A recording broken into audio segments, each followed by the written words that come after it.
Hey everyone, in this video we are going to talk about the Edge Fabric tool. We use this tool to quantitatively assess rock fabric through this red ellipse, which is used as a proxy for the strain ellipse.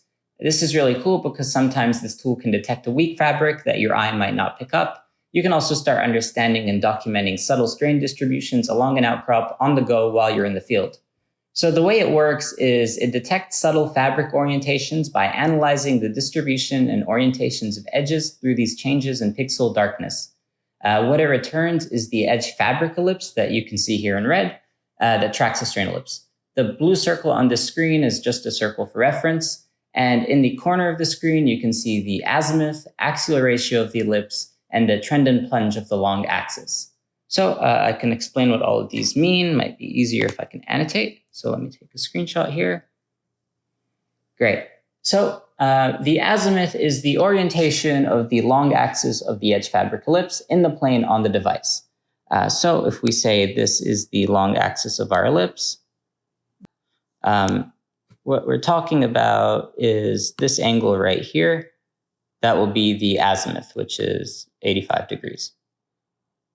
Now, the trend and plunge are the orientations of the long axis in space using the orientation of the device when you took the photo. That's why it's really important to hold your device parallel to the plane you're photographing. And then the axial ratio is a measure of how strong the fabric is. Now, I'll show you how to take a photo. Tap the sidebar on the left here and click on Take Photo. I'm not in the field, but I could take a photo of my countertop instead. We want to look for even lighting because shadows can influence this. And then we're holding our device parallel to the surface we're photographing. So because this is a countertop, I'm holding my iPad flat above the countertop. And I tap Take Photo. If I'm happy with that, I can click Use Photo. And there we can give it a name. I'll call it Countertop. And then notes about the countertop there. Notes. Great. Save that. And there's our strain ellipse. So my countertop hasn't undergone much deformation. Maybe it's detected a slight fabric, but when we look at our strain ellipse compared to our blue circle, we can see that it's pretty close. Now, if you've taken the photo but not using the app, so say you've loaded in a photo, sidebar on the left, we tap Load Photo, and let's go back to that photo that we had. Click it and press Use or scale it if you'd like. So we're happy with that, and it'll produce that strain ellipse again. But you'll see that the trend and plunge are missing because the photo wasn't taken in the app.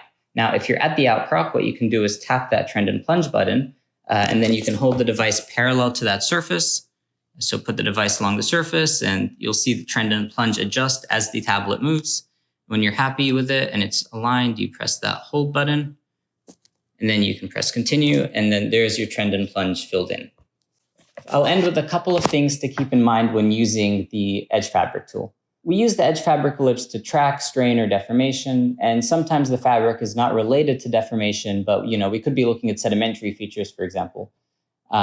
This type of analysis is also really sensitive to shadows, cracks, and fractures, and you can get an ellipse that tracks the shadows on an image, which is why we try to go for even lighting. You also want to take care if you're taking photos of screens. Often when you take a photo of a screen, it could pick up the pixels, so the actual squares of the pixels themselves, or these patterns that we see, these lines that run along the screen. So usually you want to stick to original images or really high resolution images. And that's all for the Edge Fabric tool.